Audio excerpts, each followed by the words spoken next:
तो चलिए इस वीडियो में हम मेथड ओवरलोडिंग के बारे में बात करेंगे। तो समझते हैं कि मेथड ओवरलोडिंग होती क्या है। तो एक एग्जांपल लेते हैं। सपोज करिए मैं आपसे कहूं कि आपको दो मेथड्स बनाने हैं। एक मेथड क्या करेगा, दो इंटीजर्स का सम करेगा, और दूसरा मेथड क्या करेगा, दो फ्लोटिंग पॉइंट नंबर्स का सम करेगा।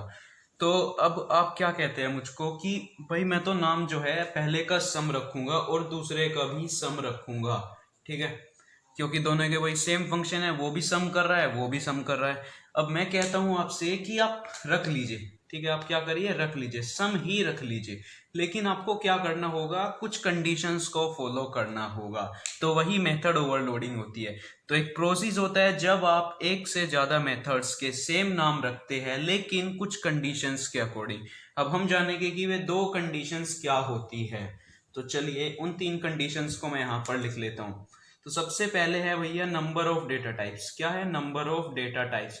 दूसरे है टाइप्स ऑफ डेटा टाइप्स, और तीसरा है हमारा सीक्वेंस ऑफ डेटा टाइप्स, ठीक है। तो ये तीन हमारी कंडीशंस है। इन तीनों में से मिनिमम आपको एक कंडीशन फॉलो करनी है और मैक्सिमम तीन कंडीशन तक फॉलो कर सकते हो। तो मिनिमम एक तो करनी ही है। तो अब हम समझते हैं कि ये है क्या। तो सपोज करिए मैं दो मेथड बनाता हूं, सेम ही नाम से बनाऊंगा। तो पहला मेथड में स्टैटिक वॉइड और नाम रख लेता हूं मैं सम, ठीक है। इसके यहाँ पर मैं पैरामीटर्स पास करूंगा और इसकी यहाँ पर बॉडी हो जाएगी, ठीक है। दूसरा मेथड बनाता हूं मैं यहाँ पर स्टैटिक वॉइड, और इसका भी नाम मैं सम रख लेता हूं, ठीक है। और यहाँ पर हम इसके पैरामीटर्स लिखेंगे अभी, और यहाँ पर इसकी बॉडी हो जाएगी। बॉडी हम नहीं लिखेंगे क्योंकि हमको समझना है अभी मेथड ओवरलोडिंग। बॉडी तो हम कभी भी लिख सकते हैं, और हमने सीखी भी है कैसे अपना लॉजिक हम खुद बना सकते हैं। तो अब यहाँ पर सबसे पहले क्या है, नंबर ऑफ डेटा टाइप्स। तो अगर आपको दो मेथड्स का सेम नाम रखना है तो आपको नंबर ऑफ डेटा टाइप्स अलग करने होंगे। मतलब क्या है कि इसके अंदर नंबर ऑफ डेटा टाइप्स कुछ और हो, उसके अंदर कुछ और हो। जैसे कि मैं यहाँ पर लिख दूं इंट ए, और इसके अंदर भी लिख दूं इंट ए, ठीक है। तो इसके अंदर कितने नंबर ऑफ डेटा टाइप्स है, एक, और इसके अंदर एक। तो भैया यहाँ पर दिक्कत हो जाएगी, आपको एरर आने वाला है। इसीलिए या तो आपको क्या करना पड़ेगा, इन दोनों के अंदर नंबर ऑफ डेटा टाइप्स अलग करने पड़ेंगे। सपोज करिए मैं इसके अंदर इंट बी भी दे देता हूं, तो कितने डेटा टाइप्स हो जाएंगे, दो, और यहाँ पर एक। तो यहाँ पर नंबर ऑफ डेटा टाइप्स अलग हो गए। तो इनके जो नंबर है डेटा टाइप्स की, वो वैल्यू अलग होनी चाहिए, तभी आप सेम नाम रख सकते हैं। लेकिन अगर आप ऐसा नहीं कर पाते तो फिर क्या है, टाइप्स ऑफ डेटा टाइप। तो सपोज करिए मैं फिर से यहाँ पर क्या करता हूँ, इंटे और इंटे, तो फिर से यहाँ पर दिक्कत हो जाएगी। तो मैं क्या कर सकता हूँ, टाइप ऑफ डेटा टाइप, कि डेटा टाइप का क्या टाइप क्या होगा आपका। जैसे कि यहाँ पर डेटा टाइप का टाइप क्या है, इंट है। दूसरे में मैं क्या कर देता हूँ, यहाँ पर फ्लोट ए कर देता हूँ। ये एज एन आर्ग्यूमेंट क्या लेता है, एक फ्लोट का नंबर लेता है, वो एक इंट का लेता है। तो आप यहाँ पर डबल कर लीजिए, स्ट्रिंग कर लीजिए, कैर कर लीजिए, कुछ भी कर लीजिए, बुलियन कर लीजिए, ठीक है।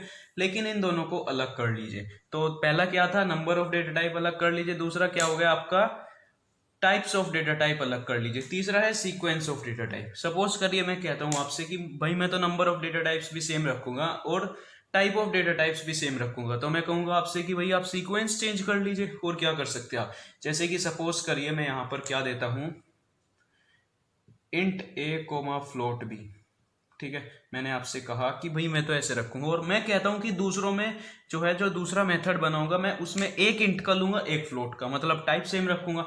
और ऐसा भी करूंगा कि number of data type same हो, तो मतलब एक ही इंट का लूंगा, एक ही फ्लोट का, और ऊपर वाले में भी एक इंट का लूंगा और एक फ्लोट का। तो मैं क्या कहता हूं आपसे कि आप सीक्वेंस बदल लीजिए। जैसे कि यहाँ पे सबसे पहले क्या आ रहा है, इंट का, और दूसरे नंबर पर फ्लोट का। तो आप यहाँ पर सबसे पहले फ्लोट का कर लीजिए, फ्लोट है, और दूसरे पर इंट का।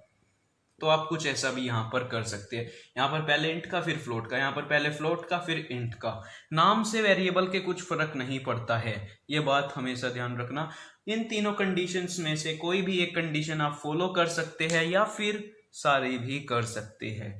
तो यही थी मेथड ओवरलोडिंग। एक प्रोसेस होता है जब हम एक नाम से एक से ज्यादा मेथड्स को डिफाइन करते हैं। तो चलिए एक प्रोग्राम बनाकर देख लेते हैं। और क्योंकि मेथड ओवरलोडिंग से जो है आपके बोर्ड्स में भी क्वेश्चन आता है, एक 15 मार्क्स का प्रोग्राम आता ही है, तो इसकी अच्छे से प्रैक्टिस आपको करनी होगी। और हम भी कुछ प्रोग्राम्स बनाकर डाल देंगे अपने चैनल पर, और आप हमको बता सकते हैं कि किस किस प्रोग्राम पर हम वीडियो बनाएं या किस किस टॉपिक पर आपको वीडियो चाहिए।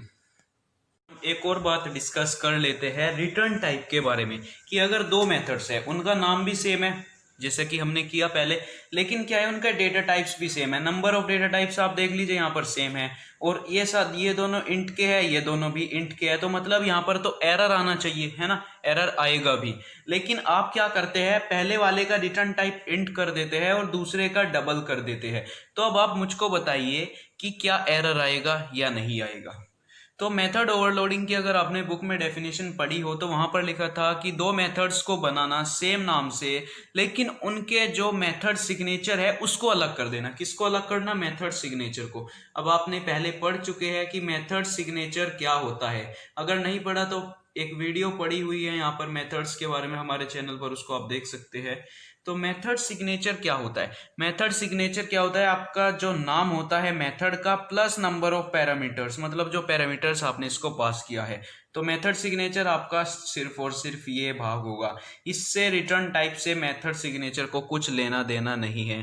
तो मेथड सिग्नेचर चाहे आप दोनों का बदल भी लीजिए लेकिन एरर फिर भी आएगा। तो मेथड सिग्नेचर से कुछ फर्क नहीं पड़ता, चतुर नहीं बनने का है, सिर्फ और सिर्फ मेथड सिग्नेचर को बदलने का है। ठीक है, तो कुछ ऐसे ही आप यहाँ पर कर सकते थे। अब हम अपनी ब्लेजर विंडो पर चलते हैं। तो चलिए अब हम इस प्रोग्राम को सोल्व करने की कोशिश करते हैं। हमने आपकी बुक से क्वेश्चन उठा लिया है, एक बार आप खुद ट्राई मारिए और फिर वीडियो पर आ जाइए। तो हम एक क्लास बनाते हैं ओवरलोड नाम से। पहले क्वेश्चन समझ लेते हैं कि क्वेश्चन में हमको क्या करना है।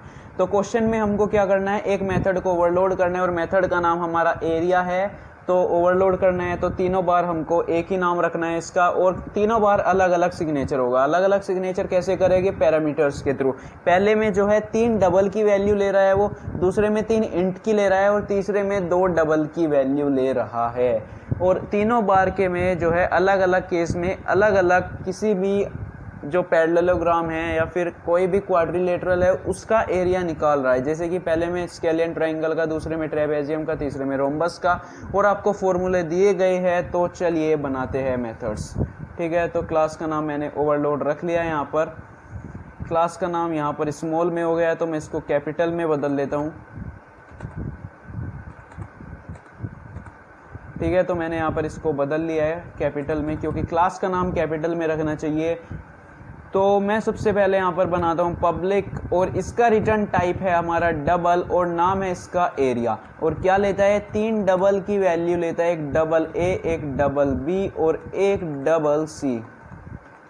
ठीक है, अब हम इसकी बॉडी बनाते हैं। चलिए, वो वाली बॉडी नहीं, इसकी हम मेथड बॉडी बनाते हैं। तो हम क्या करते हैं, सबसे पहले एक वेरिएबल डिक्लेयर करते हैं s, और s की वैल्यू हम कैसे निकालेंगे? a में b प्लस करके, b में c प्लस करके, इसके दोनों तरफ जो है राउंड ब्रैकेट्स लगा देंगे और फिर 2 से हम इसको डिवाइड कर देंगे।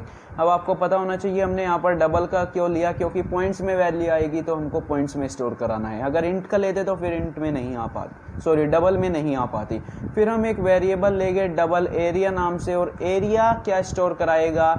इसका एरिया स्टोर कराएगा। एरिया का फॉर्मूला क्या दिया गया है? Square root of s into S minus A into S minus B into S minus C. तो एक फंक्शन होता है मैथ क्लास का मैथ डॉट SQRT, जो स्क्वायर रूट निकालता है उस नंबर का या उस एक्सप्रेशन का जो इसके राउंड ब्रैकेट्स के अंदर देते हैं, एज अ पैरामीटर्स पास कराते हैं। तो हम क्या पास कराएंगे? s मल्टीप्लाई s माइनस ए,